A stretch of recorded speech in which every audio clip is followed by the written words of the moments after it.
Land and housing. This is our rights. Land and housing. Our future. The question yomhlaba is life, the question yomhlaba is dignity, and the question yomhlaba is who we are. We need land for living and for production, for independence and economic ownership. We are currently at the Greyton at the 3rd Land and Housing School. The Land and Housing School is kind of like a platform where communities, social movements can speak to the issues. They are very similar issues and also a little bit different, but can speak to their issues collectively and also try and build collective action around these issues, because what we find in South Africa today in terms of land and housing struggles particularly is that communities are fighting in isolation. So the Land and Housing School then is both that solidarity that is being fostered between communities, but it's also a school, political education school where we have to marry struggle and education. So it's also a school in which that we can give skills to communities. We need things that are tangible. We know that the provisions of services is in there, is provided for in the policies of this country. So our bargaining tools is that give us services before the elections and we will vote for you. Yeah. But if you'd vote, another tactic is that we are not going to vote. So there's many tools, that strategies. One of the strategies is to educate cadres. Another strategy, we're using our bargaining tool, saying that we don't have services, we want services now, because there is a budget. Give us services, we'll vote for you. But if you don't give us services, we will not vote for you. So those are the 3 tools that you are going to be using next year.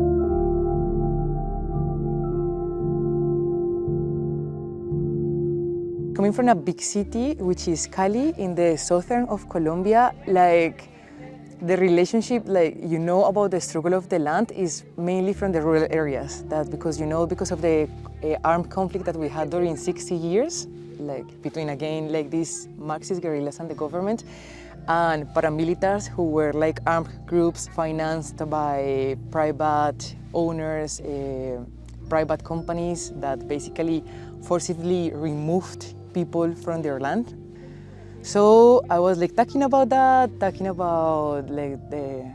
complex formation of the populations in the Americas, the struggle around land that is also a struggle of race and also a struggle of class, and also the principal idea was to connect people here in Cape Town with the situation in Cali through the exhibition, and it was really, I think, successful. People were able to connect with the photos, and they were saying actually this looks pretty much as Cape Town. This is this neighborhood over there, the people also. So I think that was the most valuable experience. We have a lot of difference between Brazil and South Africa, and a lot of similar things. Talking about the differences, I think our constitution, our laws about housing, they are a little bit more advanced than here. So we have, for example, the uso capião, the prescription time when you leave a building vacant. So in Brazil it is 5 years, and here it is 30 years in South Africa. 30 years, it's too much time. Also we have such deep inequality in Brazil and here in Cape Town. In Brazil we talked about the social movements, the housing movements specifically, but the different strategies that we have the social movements in downtown, occupying buildings, and asking for the government to reform, to fix the building so they can live in that building that was empty without having your social function working, let's say this way.